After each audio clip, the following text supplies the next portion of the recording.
Hello students, आप सभी का स्वागत है आपके चैनल इंग्लिश बाय एस.डी. स्वामी में। आज की क्लास में हम class 10th NCERT syllabus English की बुक फर्स्ट फ्लाइट से पोइट्री सेक्शन में क्लास 10th की पोइम डस्ट ऑफ स्नो पढ़ रहे हैं। और मैं चाहूँगा कि यदि आपने चैनल को सब्सक्राइब नहीं किया है तो आप चैनल को सब्सक्राइब कर लें और साथ ही बेल आइकन भी प्रेस कर दें और उसमें ऑल का ऑप्शन सेलेक्ट कर लें, जिससे मैं आगे जो भी वीडियो बनाऊंगा उसकी नोटिफिकेशन आप तक पहुंच जाएगी। और सब्सक्राइब करने के बाद आप मेरे चैनल की प्लेलिस्ट ओपन कर सकते हैं, जिसमें आपके class NCERT syllabus class 10th के नाम से मैंने प्लेलिस्ट बना रखी है, वो ओपन कर सकते हैं और उसमें आपके एनसीईआरटी सिलेबस के काफ़ी वीडियोज़ हैं, उसे आप ओपन करके अपनी पढ़ाई को जारी रख सकते हैं। आइए पोएम स्टार्ट करते हैं। Class 10th first flight poetry section. Poem first, dust of snow, बर्फ के कण। स्नो होता है बर्फ। और ये पोएम रॉबर्ट फ्रॉस्ट के द्वारा कंपोज की गई है। इस पोएम की रचना है वो रॉबर्ट फ्रॉस्ट ने की है। अब देखिए, इस पोएम में दो स्टेंजा है, स्टेंजा फर्स्ट और स्टेंजा सेकंड। दोनों स्टेंजा की एक्सप्लेनेशन भी करवा दी है और इस पोएम के जो वर्ड मीनिंग है, डिफिकल्ट वर्ड है, उनको भी मैंने लिखवा दिया है। तो इस पोएम फर्स्ट को एकदम अच्छी तरह से लाइन टू लाइन एक्सप्लेन करते हुए पढ़ेंगे, तो आप इस वीडियो को पूरा देखें, जिससे ये पोएम आपके अच्छी तरह से क्लियर हो जाएगी। आइए अब पहले हम इस पोएम के जो डिफिकल्ट वर्ड है उनको पढ़ लेते हैं। देखिए वर्ड मीनिंग। वे होता है तरीका। सुख होता है हिलाना। स्नो होती है बर्फ।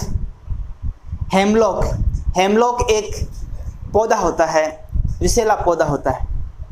गिवन दिया है, गिवन यानी दिया है।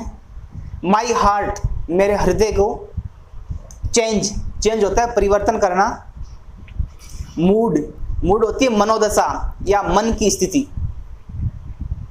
शेव्ड बचा लिया। रूड होता है दुख की स्थिति, दुखी होना।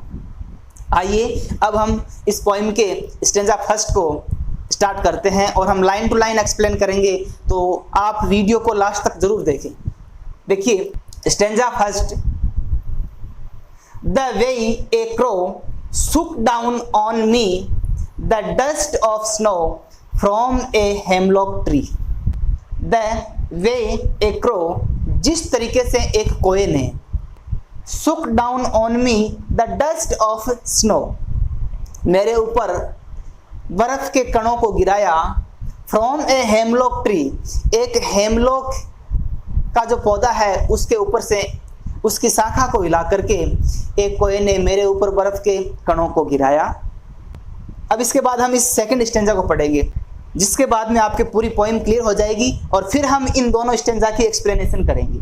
देखिए सेकंड स्टेंजा, और इस स्टेंजा में पोइट कहते हैं कि कोए ने जो मेरे ऊपर बर्फ गिराई वो एक बहुत ही साधारण सी घटना थी, लेकिन उस घटना ने मेरे जीवन में बहुत बड़ा चेंज कर दिया, बहुत बड़ा परिवर्तन कर दिया। देखिए क्या परिवर्तन हुआ, आइए स्टेंजा को पढ़ते हैं। Has given my heart A change of mood. Has given my heart A change of mood, उस घटना ने मेरे हृदय की मनोदशा को परिवर्तित कर दिया। चेंज यानी परिवर्तन करना, मूड यानी मनोदशा, माई हार्ट यानी मेरे हृदय की। उस घटना ने मेरे हृदय की मनोदशा को परिवर्तित कर दिया। And saved some part of a day I had ruined, और दिन के उस शेष समय को, उस बचे हुए समय को बचा लिया जिसको कवि दुख के साथ बिता रहा था। अर्थात इस कवि पर बर्फ गिरने की छोटी सी घटना ने कवि के शेष दिन को बचा लिया, जिसको वो दुख से व्यतीत करने वाला था। और बाद में कवि ने इस दिन का सदुपयोग प्रसन्नता से किया, खुशी से किया।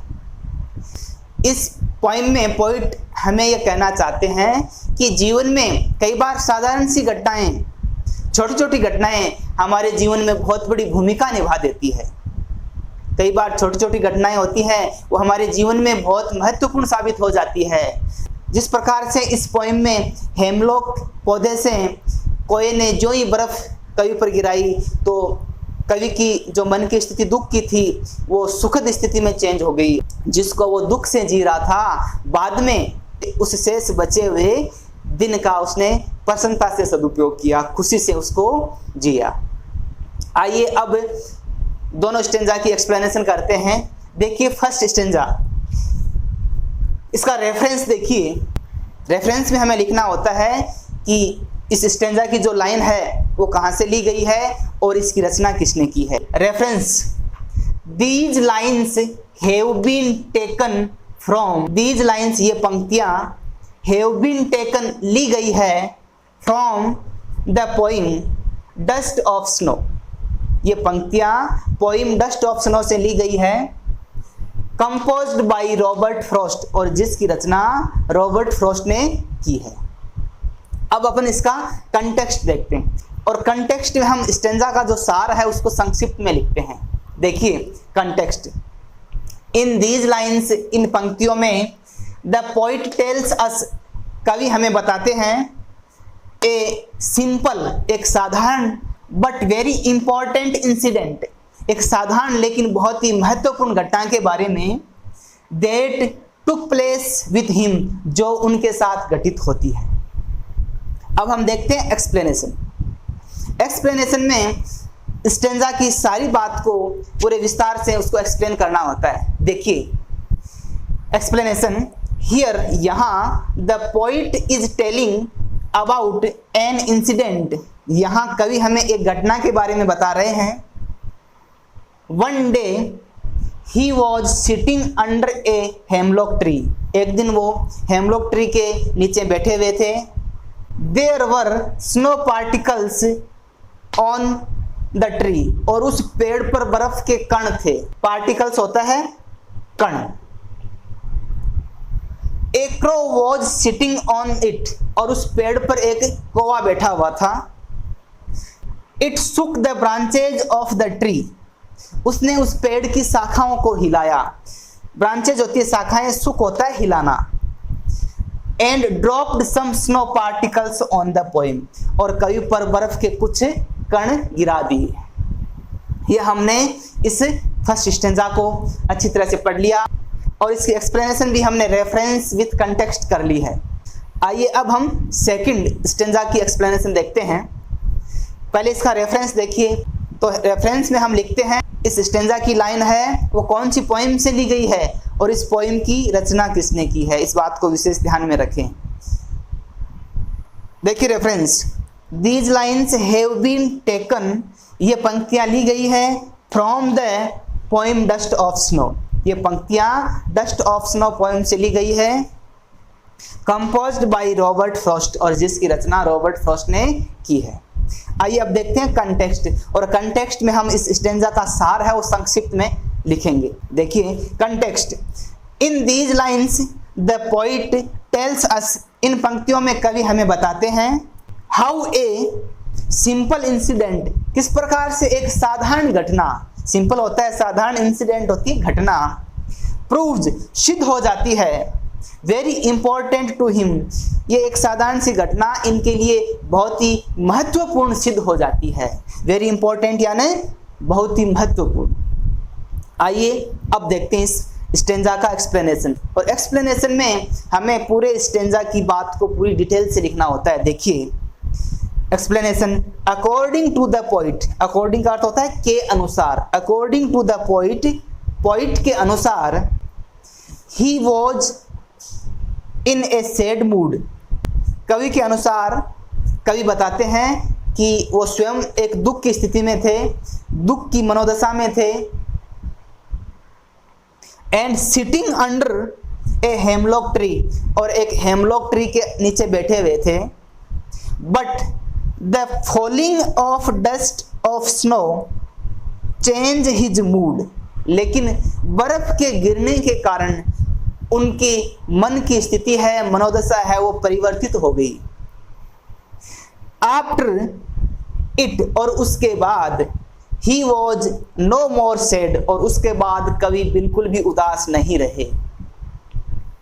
नाउ, अब, he use the rest of the day, और अब बचे हुए दिन का उपयोग उन्होंने अच्छी तरह से कर लिया, उस दिन का उन्होंने सदुपयोग कर लिया।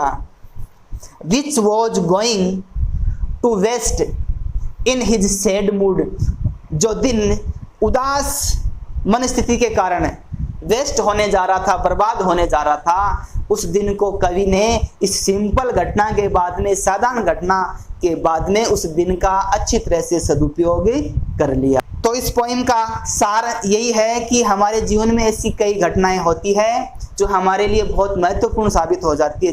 जिस प्रकार से इस कविता में हेमलॉक पौधे से बर्फ के कण गिरने के कारण कवि के मन की जो मनोदशा है वो परिवर्तित हो जाती है और कवि अपने शेष बचे हुए दिन का सदुपयोग कर लेता है। आप इसका स्क्रीनशॉट लेना चाहो तो आप इसका स्क्रीनशॉट ले सकते हैं। आई होप ये पोएम आपके समझ में आ गई होगी, तो आप इसे लाइक करें, अपने दोस्तों के साथ, अपने क्लासमेट्स के साथ इसे ज़्यादा से ज़्यादा शेयर करें ताकि वो भी अपनी पढ़ाई को जारी रख सकें और कमेंट भी करें। Thank you very much.